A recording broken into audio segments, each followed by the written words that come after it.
It's time now to bring in Kate Moody, who's here with all the business. Kate, a very good evening to you. Emmanuel Macron is in Washington.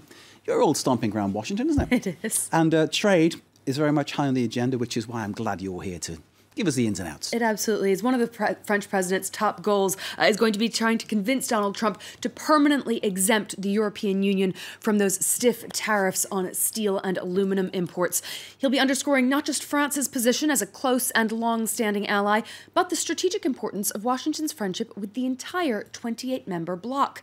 The EU's trade chief has said that she expects an unconditional and permanent exemption, warning that Brussels is ready to hit back with punitive tariffs of its own. Solange Moujon has the details. When it comes to global trade between allies, Emmanuel Macron made his stance clear in an interview on Fox News prior to his visit to the US. I just say, where are your priorities?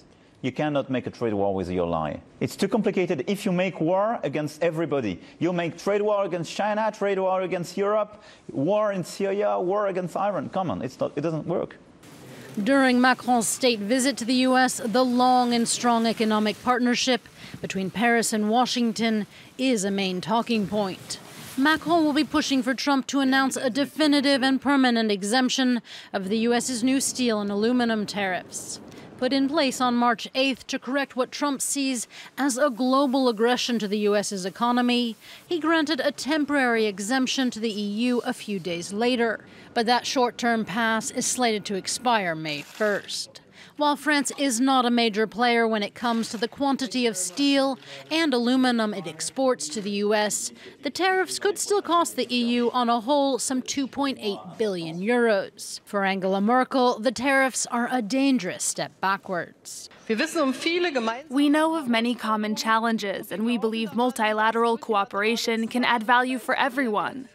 And that's why we're advocating global trade that is as free as possible and which is based on common rules. The German chancellor will be in the U.S. on Friday, and she's expected to chime in with Macron that the EU should not have to enter into a trade war with Washington.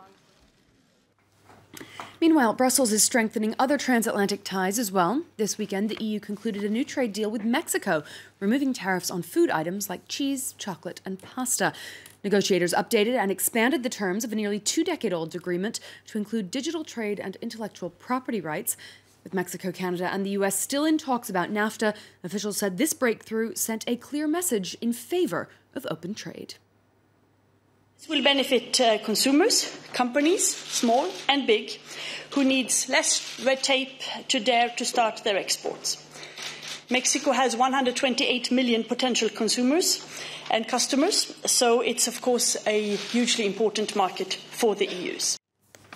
Let's check in on the day's trading action. Now, the major European indices closed higher, boosted by rather strong earnings across the board. The CAC 40 and FTSE 100 gaining just under 0.5% each there.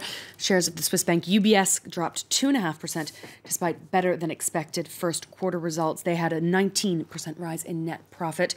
Wall Street's a bit more muted this hour. Investors keeping a very close eye on Treasury bonds. The 10-year yield is creeping closer to that 3% mark. Google is expected to announce its financial results at the closing bell. New data regulations looming.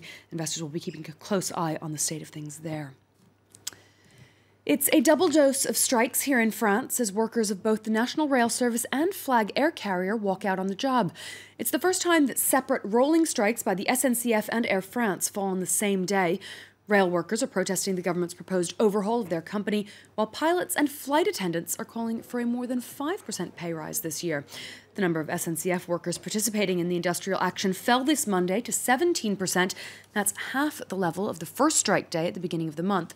Unions have suggested they could extend their 3-month protest into the summer if they don't get their way, but public support appears already to be growing thin. There are other jobs that are hard too. Striking seems a bit wrong, unacceptable even. I can understand that the railway workers wish to defend their rights, but I don't support the strike at all. I think it's unacceptable to make the public suffer so much, when all they want to do is go to work in the morning and come home in peace in the evening. It's nothing new. There was a period when there were no strikes, and there were still terrible problems on this line. So yes, we're all sick of it, even if we say so with a smile. And those travelers' frustration is nothing compared to that of an American woman who has been fined for bringing an apple off a plane. Customs officers in Minneapolis said that Crystal Tadlock had failed to declare agricultural produce in her bag as she arrived on a flight from Paris. The item in question was an apple handed out as a snack on her Delta flight. Tadlock was handed a $500 fine and had her expedited security clearance, known as global entry, revoked. You can see her tweeting about the incident there. She says she plans to take the matter to court, Mark. That is absolutely ridiculous.